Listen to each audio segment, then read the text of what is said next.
2001. On the show, Vince appeared with Tori Wilson backstage and questioned how badly she wanted to become a WWF superstar, and it became clear that Vince could make this happen provided Tori made love with him. Although despite several attempts, Yo, I'm the big guy Ryback, and I've been telling you guys the truth for almost 8 years on this piece of shit. Do I have your attention now? Janelle Grant, a former employee of WWE, has recently filed a lawsuit in the U.S. District Court for the District of Connecticut, accusing founder Vince McMahon, former head of talent relations John Laurinaitis, and WWE of serious wrongdoing. Sometimes they aren't comfortable coming forward immediately, but just to let you know that Vince McMahon, he has already been accused by prior employees of trying to cover up their relationship. So Grant alleges that she was subjected to abuse and sexual exploitation by McMahon during his tenure as CEO of the wrestling entertainment company. First time I ever looked in that little boy's eyes, I saw pure evil. And I knew I wanted nothing to do with him and his piece of shit company at that time.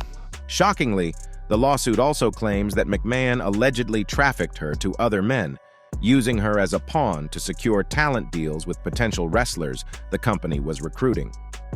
This piece of shit has had all my social media suppressed and did everything in his power to try to ruin my life and to try to turn good people against me over the years with all the lies and fake accusations.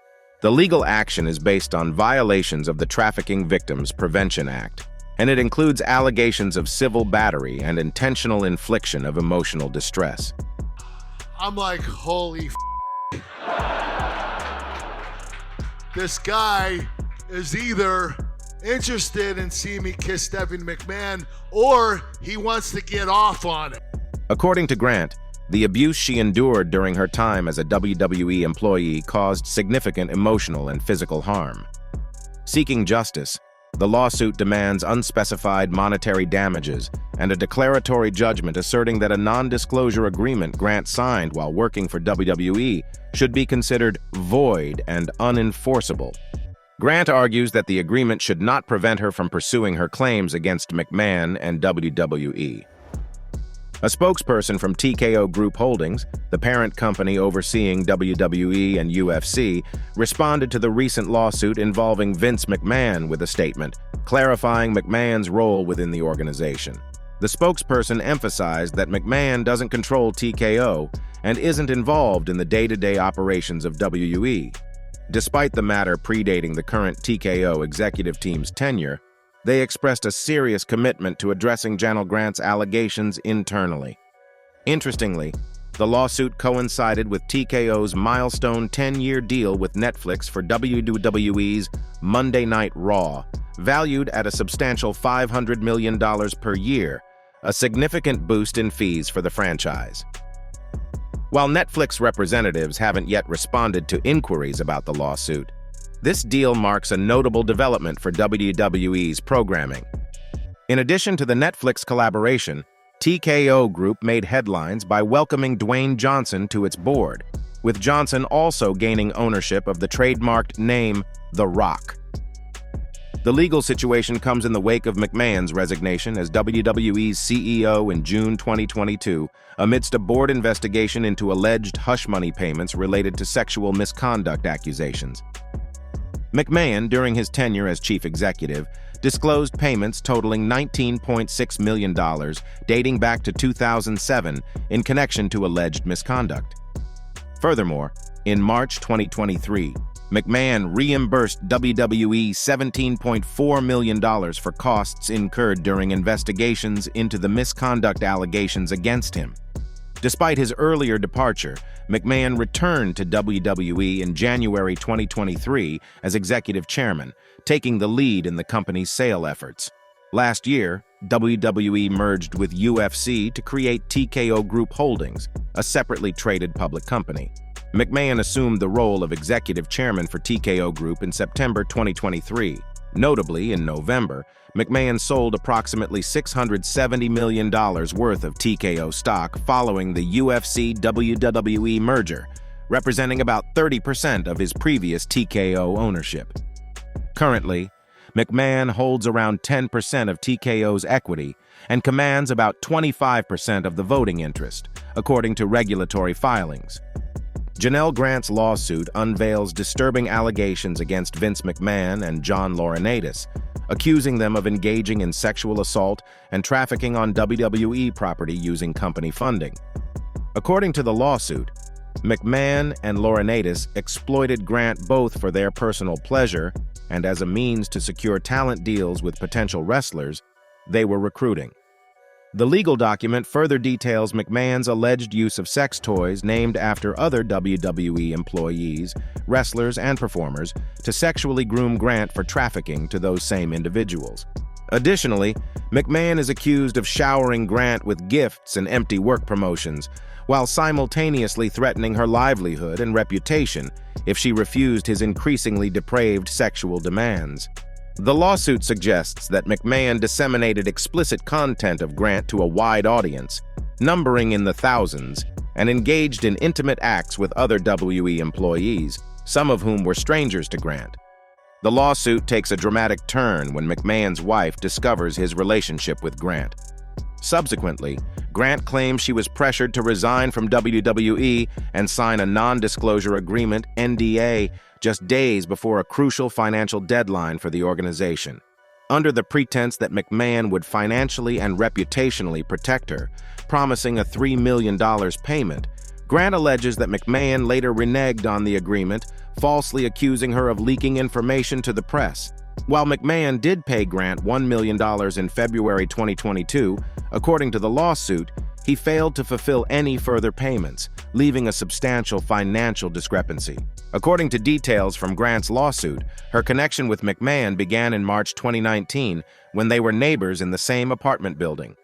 By June of that year, as stated in the complaint, Grant succumbed to pressure for a physical relationship with McMahon. Subsequently, she found herself in an entry-level position as an administrator coordinator, a role specially created for her in WWE's legal department by McMahon. In March 2021, McMahon transferred Grant to the Talent Relations Department, where she reported to John Laurinaitis. While McMahon served as WWE's CEO and Grant held the entry-level coordinator role, the lawsuit alleges McMahon engaged in recruiting individuals for sexual encounters with Grant, both individually and in group settings. Shockingly, McMahon directed Grant to visit Laurinaitis before work for sexual encounters and expected her to engage in sexual activity at the WWE headquarters, even during working hours. One disturbing example cited in the lawsuit is an incident on May 9, 2020, where McMahon allegedly defecated on Grant during a threesome and then instructed her to continue pleasuring his acquaintance despite the unsanitary circumstances. The lawsuit takes a darker turn in June 2021 when McMahon and Laurinaitis are accused of sexually assaulting Grant inside Laurinaitis' office at WWE's headquarters in Stamford, Connecticut. Behind a locked door, the lawsuit claims the two men forcibly touched her, cornered her, and put her on a table between them.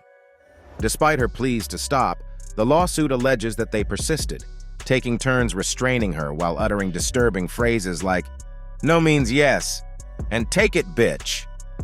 In a statement, Ann Callis, the attorney representing Janelle Grant, emphasized the significance of the complaint filed today. The lawsuit aims to hold accountable two WWE executives, Mr. McMahon and Mr. Laurinaitis, for the alleged sexual assault and trafficking of Janelle Grant. Additionally, the legal action targets the organization itself, accusing it of either facilitating or turning a blind eye to the reported abuse and subsequently attempting to sweep it under the rug. Describing Janelle Grant as an incredibly private and courageous individual, Callis highlighted the profound suffering she endured at the hands of McMahon and Laurinaitis. Grant's hope is that her lawsuit will not only seek justice for herself, but also serve as a deterrent, preventing other women from falling victim to similar experiences.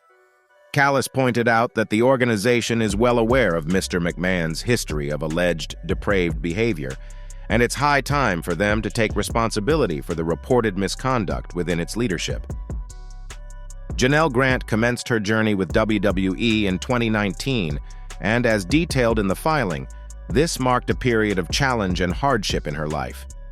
Their paths crossed in March 2019 when Miss Grant was grappling with profound grief and financial struggles. The filing recounts a heartbreaking narrative. After years dedicated to round-the-clock caregiving, Miss Grant lost both her parents. Adding to the turmoil, she found herself unemployed, and her family home was lost in her parents' bankruptcy.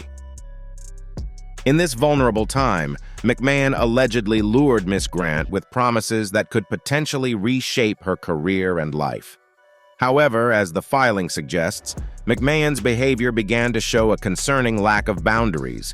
In meetings supposedly centered around a potential job at WWE, McMahon's conduct reportedly included greeting her in his underwear, unwarranted touching, persistent requests for hugs, and extensive sharing of intimate details about his personal life.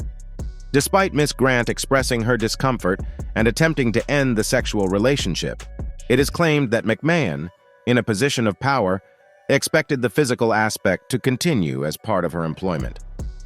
Recently, there has been a whirlwind of controversy surrounding Brock Lesnar, impacting his time in WWE. A bombshell report emerged, accusing WWE CEO Vince McMahon of sharing explicit photos and a urination video of wrestler Grant with Lesnar. According to Wrestling Observer's Dave Meltzer, rising WWE star Braun Breaker's inclusion in the Royal Rumble was allegedly a last-minute decision, stepping in for Lesnar due to his involvement in the lawsuit with Grant. This has thrown a wrench into the company's WrestleMania plans for Breaker as well. Until the allegations against McMahon are addressed by authorities, Lesnar's return to action hangs by a thin thread of doubt and uncertainty. The pro wrestling landscape may need to reassess its approach in the meantime. Investigations suggest McMahon's interest in re-signing Lesnar in 2021 played a role in the controversy. The former WWE CEO allegedly attempted to arrange a sexual encounter between Lesnar and Grant, demanding explicit photos from Grant in the process. It was also reported by the WSJ that after McMahon had shared Grant's number with Lesnar, the fighter asked her to send a video of herself urinating. In 1992, the WWE, formerly known as Titan Sports, and the World Wrestling Federation, WWF, faced a tumultuous period amid the aftermath of the steroid abuse scandal that unfolded in 1991. The scandal originated from the drug distribution conviction of Dr. George Zahorian, a physician with the Pennsylvania State Athletic Commission. Subsequently, the company, led by Vince McMahon, found itself entangled in a series of accusations, including sexual misconduct and other wrongdoings. Allegations against McMahon ranged from accusations of rape to claims that he turned a blind eye to instances of sexual harassment and abuse within the organization. Despite a grand jury investigation resulting in an indictment on conspiracy and drug distribution charges for McMahon and the WWE, he was acquitted in 1994, and the allegations failed to stick. It took 3 decades, the transformation of WWE into a publicly traded company, direct allegations against McMahon, strategic exposure by specific reporters, and revelations of undisclosed hush money payments to prompt his resignation in July 2022. The resignation came in the wake of 5 new allegations emerging in the latter half of 2022 alone. To provide a comprehensive overview of the allegations against McMahon since 1992, it is crucial to revisit the events of that year. In early 1992, the WWE faced what was termed Titangate by the Pro Wrestling Torch.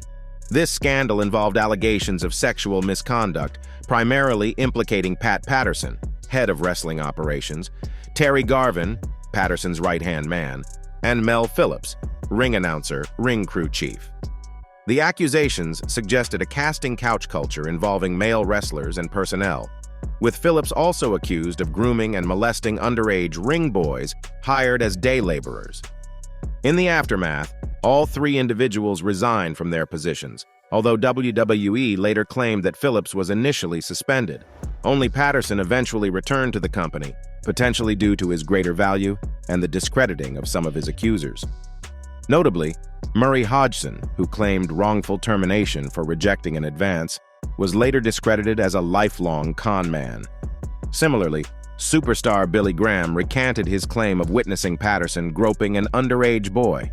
Other credible allegations, such as those from former ring boy Tom Cole, lost visibility amidst the controversies. and Garvin disappeared from public life. In March 1992, amid the unfolding scandal within the WWE, Vince McMahon openly acknowledged to New York Post columnist Phil Mushnick that he had previously terminated ring announcer Mel Phillips due to suspicions about Phillips's relationship with children, deeming it as peculiar and unnatural. Despite filing a defamation lawsuit against Mushnick and the Post a year later, McMahon never contested the accuracy of the reported conversation, which mirrored a similar one with Wrestling Observer newsletter editor Dave Meltzer. Even in 2020, when questioned by Business Insider regarding McMahon's conversations with Mushnick and Meltzer, WWE attorney Jerry McDevitt chose not to address the inquiries. In 2021, a report from Babyface v. Heel unveiled a September 1993 FBI memo disclosing the existence of a videotape showing Phillips molesting a boy in the wrestling ring before a WWF show. Remarkably, the FBI's Behavioral Sciences Unit dismissed the significance of the video in a separate memo from December 1993, contending that the public setting allowed for multiple interpretations. Following his WWF career, Phillips, except for a brief stint as an independent promoter in 1997, withdrew from the public eye. Initially, the Titangate allegations in 1992 did not implicate Vince McMahon.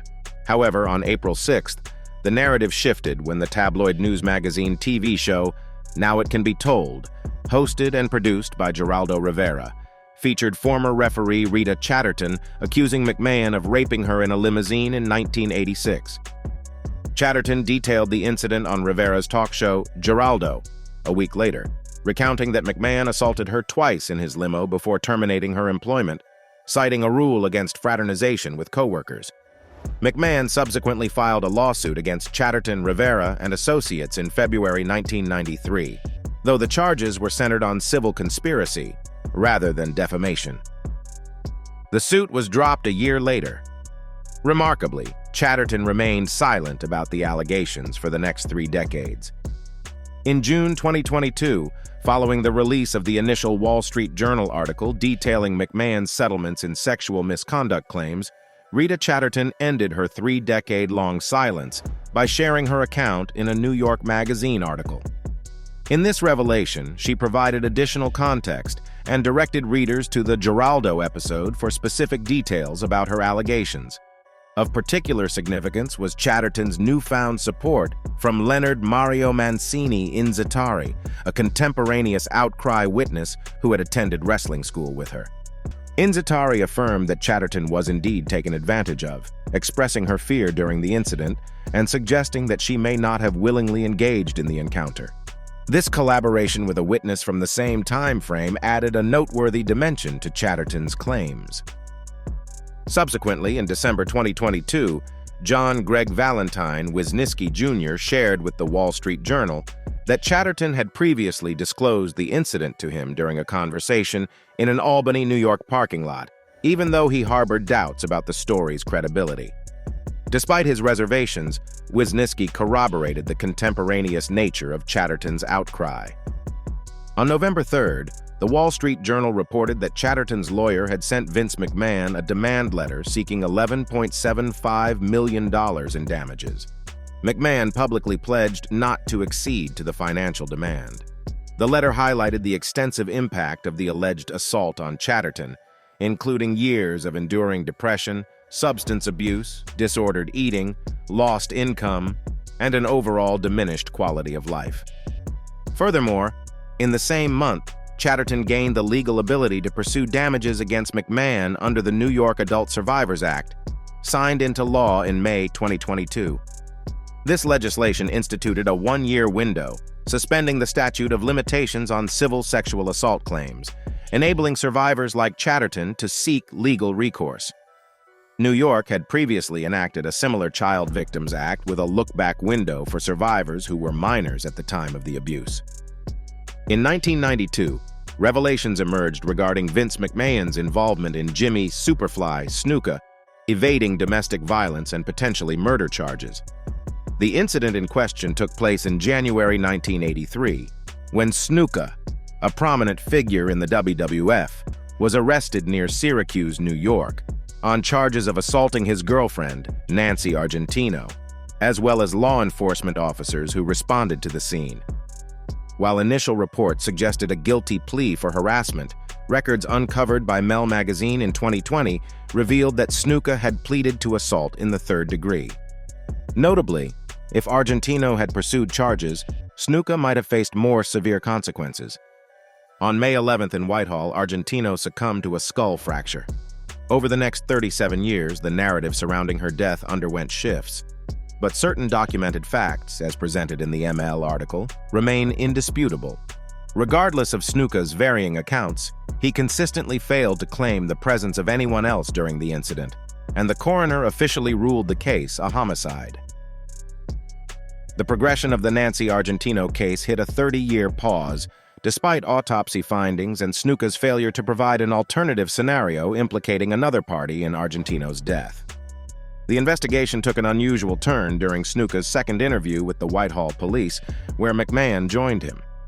Unlike other interviews in the case, the investigating officer's report did not detail the discussions that occurred during this meeting.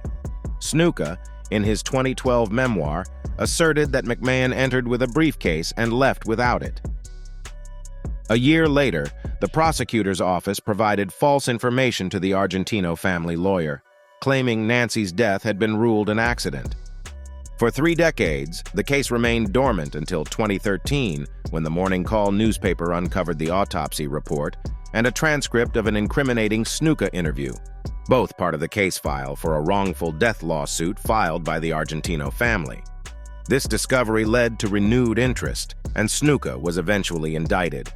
However, the case was dismissed just days before his death in 2017, as he had been ruled incompetent to stand trial a year earlier. In 2006, more than a decade after the Titangate scandal, Vince McMahon faced another accusation of sexual misconduct. This incident occurred during the weekend of the 2006 Royal Rumble event, while McMahon was in Boca Raton, Florida, where he had a seasonal residence. Seeking to refresh his tan for one of the major shows of the year, McMahon visited a local tanning salon, Tanzabar.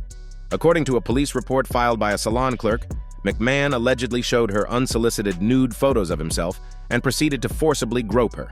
Upon escaping his advances, the clerk claimed McMahon justified his actions by stating he was only trying to have some fun.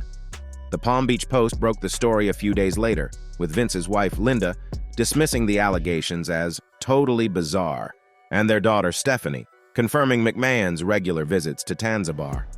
A month later, a South Florida Sun-Sentinel follow-up reported that McMahon was not charged. Subsequently, the story faded from public attention for 12 years.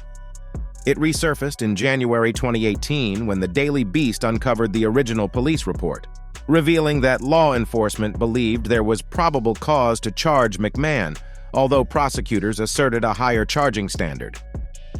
Less than 2 weeks later, a Deadspin feature, developed concurrently with the Daily Beast story, quoted an eyewitness named in the police report.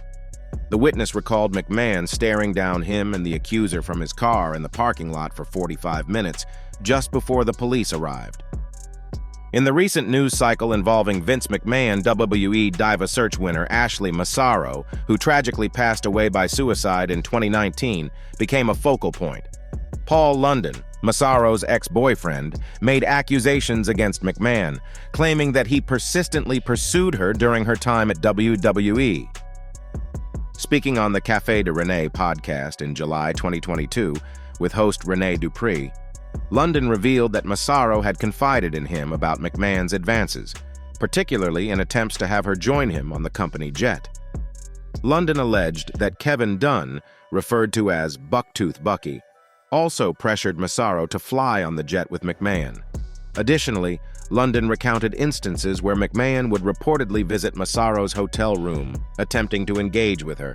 Expressing surprise that such information about McMahon had not surfaced earlier, London remarked on the fear within the industry regarding the power dynamics that deter individuals from speaking out.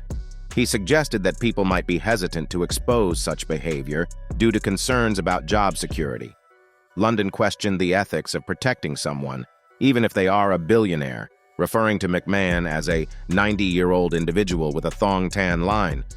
In a December 13, 2022 article, the Wall Street Journal not only reported on Rita Chatterton's November 3rd demand letter, but also unveiled a previously undisclosed allegation against Vince McMahon.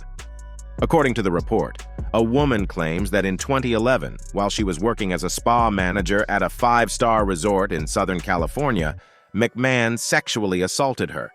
The incident allegedly occurred while McMahon was in town for a WWE event. The woman reportedly informed her employer about the assault, specifying that McMahon was in the area for a WWE-related function.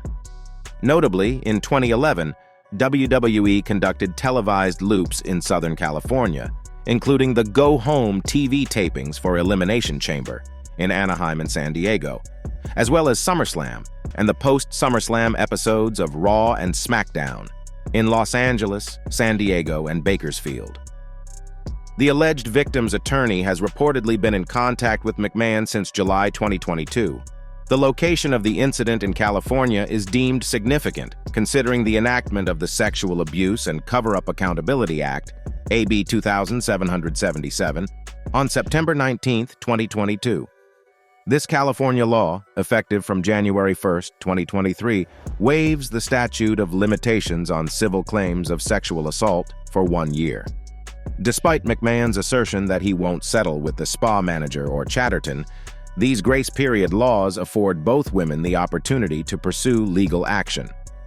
As a result, McMahon may potentially face legal proceedings related to these allegations in the near future. The Janelle Grant lawsuit presented an unfortunate timing challenge for TKO, as it coincided with the appointment of Dwayne Johnson to its board. In a statement reported by ESPN, Johnson expressed his strong motivation to contribute to the global expansion of TKO, WWE, and UFC, emphasizing them as leaders in sports and entertainment, two businesses associated with McMahon. On the same day, TKO announced a significant deal with Netflix, marking the departure of WWE's flagship show, Raw, from linear television to the streaming platform. These strategic moves garnered positive reactions, including commendations from fellow wrestler-turned-actor John Cena, who expressed his happiness for McMahon's companies in a Variety interview. Cena reiterated his close connection with WWE, describing it as his family, and expressing his willingness to contribute in any capacity. It is worth noting that Cena has long been a supporter of McMahon. In a 2023 interview with the Associated Press, he praised McMahon as a great friend, business partner, father, and mentor. When confronted with earlier allegations against McMahon, Cena conveyed his unconditional love, acknowledging imperfections and mistakes as part of being human. As of the publication time, it remains unclear whether Cena still maintains this perspective, and a request for comment went unanswered. However, by Friday, TKO initiated a distancing stance from its executive chair. In a statement, TKO clarified that Mr. McMahon does not control the company or oversee WWE's day-to-day operations. Acknowledging the severity of Janelle Grant's allegations, TKO emphasized its commitment to addressing the matter internally, highlighting that the issue predates the tenure of its current executive team at the company. Ann Callis, the attorney representing Janelle Grant, informed the Wall Street Journal that colleagues within WWE, including Vince McMahon, were well aware of McMahon's alleged history of depraved behavior. This assertion gains support from the widespread coverage of the 2022 Hush Money investigation. The question arises about how individuals such as Dwayne Johnson and Ari Emanuel reconciled their association with McMahon, given this purported knowledge. Dwayne Johnson, for instance, expressed public support for women in 2018, tweeting a commitment to stand by their side, irrespective of age or race, to honor, protect, and respect. He also urged men contemplating harassment or assault to consider him before acting. Vanity Fair sought a response from Johnson but received no reply. A more notable instance involves Ari Emanuel, who in 2017 condemned the emerging claims against Harvey Weinstein. Emanuel deemed the allegations disgusting and criticized the Miramax board for apparent knowledge, emphasizing the need for earlier action. Emmanuel expressed strong disapproval for mistreating individuals with less power, asserting that such behavior should not be tolerated. However, this stance raises questions, given that contracts detailing Harvey Weinstein's misconduct with less powerful individuals were already widely reported before Emmanuel engaged with McMahon. Considering this timeline, it leads to speculation about whether Emmanuel's perspective on exploitation allegations has evolved since 2017. Nikki and Brie Garcia, known as the Bella Twins during their tenure in WWE, addressed the recent sexual assault claims against former WWE executive Vince McMahon and the organization's former head of talent relations, John Laurinaitis. Laurinaitis is also the stepfather of the Garcia twins, having married their mother, Kathy, in March 2016. In a joint Instagram post, the Garcia twins expressed shock and disheartenment regarding the recent allegations against WWE members. They emphasized their stance against such behavior, regardless of the individuals involved, and conveyed their commitment to creating a safe and supportive environment for women, both in the workplace and in their daily lives. While refraining from naming McMahon and Laurinaitis explicitly in their brief statement, the former WWE stars shared their disapproval of the alleged misconduct. Laurinaitis, named as a defendant in the lawsuit, faced termination by WWE in 2022 as the company investigated sexual misconduct and hush money allegations against McMahon. In July 2022, Vince McMahon resigned from WWE, only to make a return as chairman in January 2023. This unexpected move prompted his daughter, Stephanie McMahon, to step down from her co-CEO and chairwoman position. Recent reports from PW Insider indicate that within WWE there is optimism regarding the possibility of Stephanie McMahon making a return in light of her father's resignation. Stephanie McMahon holds a special place in the hearts of the WWE universe, largely due to her profound understanding of the wrestling business. Her popularity soared during her nearly 6-month stint as chairwoman. With Vince's return, speculations have emerged suggesting that Stephanie might assume the role of co-CEO alongside Nick Khan, aiming to fill the void left by her father's departure. It's important to note that these speculations remain unofficial, as neither WWE nor the TKO Group has issued any official updates on the matter. Looking back at WWE's history, the summer of 2000 featured a significant storyline involving a love triangle among Stephanie McMahon, Triple H, Paul Triple H Levesque, and Kurt Angle. This storyline took a dramatic turn on August 24, 2000, during a SmackDown episode when Kurt Angle kissed Stephanie while Triple H was under attack in the ring. Kurt Angle later shared insights on the awkwardness of the situation, highlighting that Vince McMahon, Stephanie's father, was merely 2 feet away during the kiss, overseeing the entire scene. Angle described the discomfort, expressing how Vince appeared intrigued, closely observing the unfolding drama. The awkwardness extended to Angle's own nervousness during the kiss, with Stephanie playfully remarking that he kissed like a fish. Despite the storyline's discomfort, it concluded with Triple H defeating Angle at the Unforgiven pay-per-view, marking the end of the love triangle narrative. That's all for the video, folks. Thanks for watching.